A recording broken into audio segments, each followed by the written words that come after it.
Hey everyone, welcome to Blooming Change. This is rebloom.news' weekly interview series where we interview people who we believe are making a positive impact in the world of sustainability. Just as a reminder, rebloom.news is a weekly newsletter that offers advice, inspiration, and actionable items to live more consciously with the planet, and you can subscribe below. So today we're talking with Nisa. Hey Nisa. And we're going to be talking all about clean beauty. So she is based in Malaysia and is the founder of the Speak Collective. And that is an environmentally conscious skincare brand that looks to improve women's confidence through better skin health. So yay for clean beauty. So Nisa, do you want to introduce yourself a little bit more and tell us about what you do? Sure thing. First of all, hello everyone, and thank you so much, Meredith, for having me on. I'm really excited to be here. So we create skin essentials for better skin health to unleash your confidence. We mainly use plant-based ingredients and cater to the needs of sensitive skin. As you rightly mentioned, we are also very environmentally conscious, and for every product that is sold through our website, we donate $1, and that gets donated to an amazing NGO, a partner that we work with called One Tree Planted.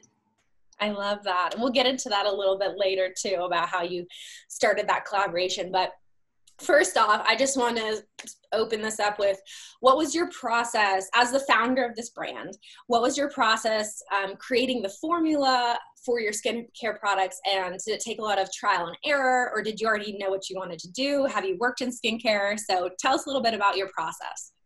Okay, so how I started into skincare, it happened by chance actually, because I had severe eczema a few years ago and I had to use something really gentle for my skin. And so I stripped down my entire routine and simplified it and started to only use natural skincare products. And I started to learn how to make my own, and it started with a balm that I made that only had like 3-4 ingredients.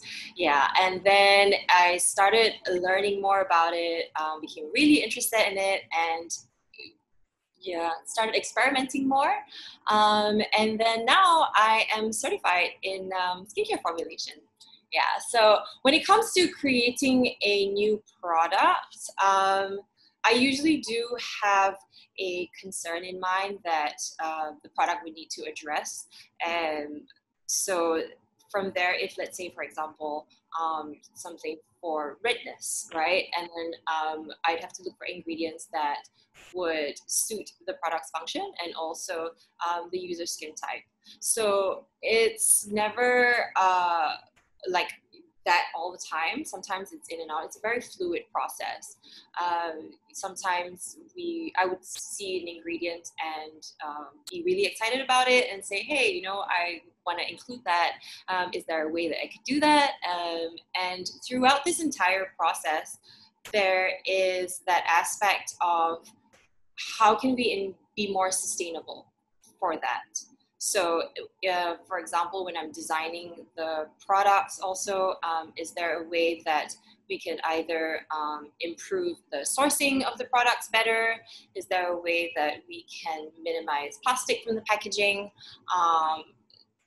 So that's usually how that works for it. Gotcha. Yeah, it sounds like you have a really holistic approach to when you're designing these products. Yeah. You're taking in a lot of different aspects to make sure that you fulfill the best product that you can. So as far as products go, I have a curious question. What's your best-selling product, or the one that, you get the best response for?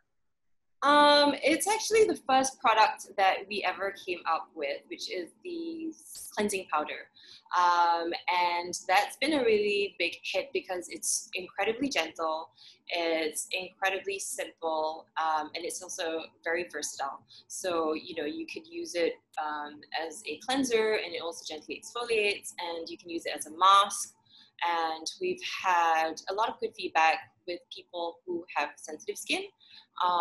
Either, they've had eczema or acne, and they've had very positive results with that. So we've been very happy that that's been a good one. That's awesome. Yeah, I'll definitely put the link below so people can check out the cleanser powder, because that was the first thing I was drawn to, because I was like, this is so cool. It comes in a glass bottle. The powder looks so just like clean. The aesthetic is great. So like it will look great sitting on your shelves. I know what's inside the bottle is more important, but I'm a sucker for a great aesthetic. So I definitely was drawn to that when I found your brand. I was like, wow, they get it. So Yeah, I think that's definitely one of the things that we consider when designing the packaging and the labeling as well, is that if it were to stand alone in someone's bathroom, we wanted it to look like a piece of art, you know? So it had to be pretty, because everybody wants a pretty product, pretty looking product. And yeah, whenever you take a selfie, and people do that a lot these days, you know, it's something that looks memorable and stands out. yeah, definitely. Well, your product definitely does. I can't wait to have it on my shelf and like en route to me. I'm really excited. Awesome. So what is your biggest misconception you encounter around organic, natural, sustainable skincare products? uh, if it's natural or organic, it must be safe. Uh, that I see that a lot. A lot of people assume that if it's plant-based, it won't cause any irritation. Unfortunately, there is no one product that will be suitable for every single person, because everyone's skin is different and everyone will react differently to different ingredients. Either it is natural or synthetic. And natural ingredients can also be as irritating or sensitizing as synthetic ones. Yeah, for example, essential oils like lemon essential oils that can be very phototoxic if not used correctly. Yeah, and interestingly, also lavender, because it's very commonly used in products, so that can also cause irritation and sensitization for some people. Yeah, so it's always important to patch test before using a new product. Yeah, definitely. Patch test. I feel like oils are, one of those things that a lot of beauty brands promote. They're like, oh, essential oils, but you also have to realize that essential oils is not like, a lot of essential oils have synthetics in it if you're not getting like a completely pure oil. So those irritants can also mess with your skin, or like you said, being in the sun with certain citruses, that can have a bad reaction. So it's just about educating yourself and knowing like your skin type and what's good for your complexion and your body. And yeah, I think it's great to check yourself. Just because it says plant-based and organic doesn't mean it's going to like be the end all be all product. Like you have to try out some different ones. Exactly. And also because we formulate with a person with sensitive skin in mind, we do minimize the use of essential oils in our products. We generally try to allow the ingredients products, their natural scents to come through without having to add any more essential oils. Yeah, because a person with sensitive skin will have compromised skin barrier, and sometimes they will react differently to those things. So we try to be extra careful. Yes, definitely. Well, what has been your most meaningful lesson through founding the Speak Collective? So let's talk about a little bit, how old is the business? And then what has been your most, meaningful moments through owning a clean beauty business? So we as a company have been around for over 2 years. And the most meaningful lesson have been taught by our community. I think they've been really supportive and really amazing in our journey, and we've gotten a lot of feedback in terms of how we could improve, in terms of how we could also create better, and also teach us what beauty really means. We ran a campaign a few months ago called Beauty Through the Ages, where we interviewed women within their 20s all the way up to their 50s, and then we talked about what they loved about themselves and how that's changed throughout the years. And it was a very insightful way to see how beauty, themselves anyway, and how they perceived it throughout the years, and how, you know, when you're younger, you're not so sure about yourself, you're a little bit less confident, I suppose. Maybe you have more influence from outside, like comparing yourself, whereas somebody in their 50s was like, yeah, you know, she's super self-assured because she's gone through this.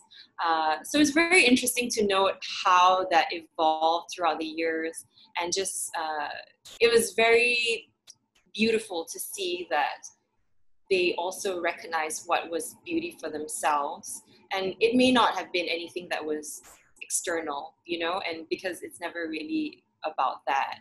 Being beautiful is never really just about being what's on the outside.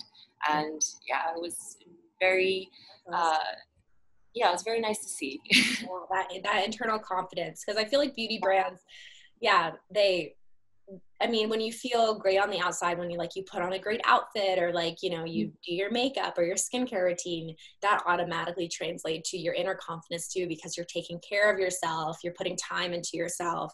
So Yeah. that's a great campaign idea, because you get to see everything side by side there. Yeah. So lastly, I have a question. I'm going to come full circle back around to the One Tree Planted that you mentioned in the beginning. So you have a partnership with this company. What inspired you to start this give back to One Tree Planted? And how do you see your skincare line relating to environmental sustainability? Like, how do you want people to view that connection?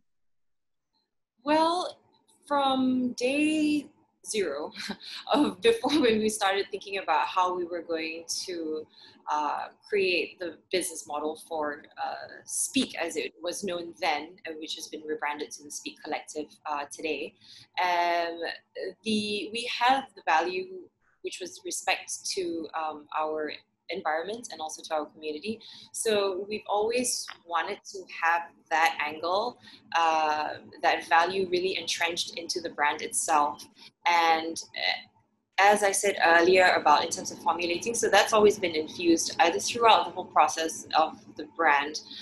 So it's definitely one of our core values. And we had already done earlier partnerships with like Save the Sharks, for example, is another one of them. And another NGO that we work with currently is also for the disabled community.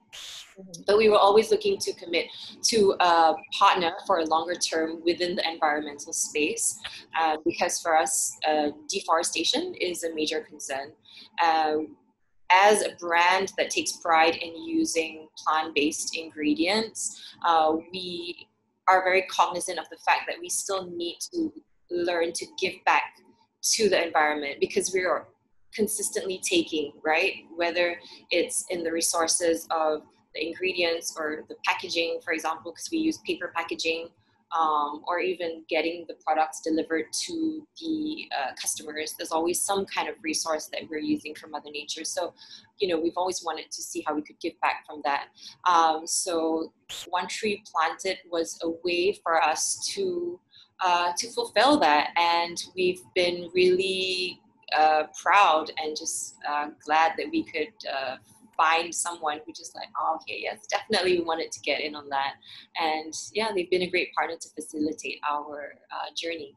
Awesome. Well, yeah, I love seeing that on your website. And I feel like your website's very transparent about the way your products are made and how you partner with One Tree Planet. And I was like, I saw the brand, I was like, yes, I have to talk to this girl. Like, she knows what's up. So, well, thank you so much for spending time with us today and talking about your clean beauty brand. I can't wait to try it myself, and hopefully other people are inspired to shop the brand as well. So thank you so much for joining us today. Have a wonderful day.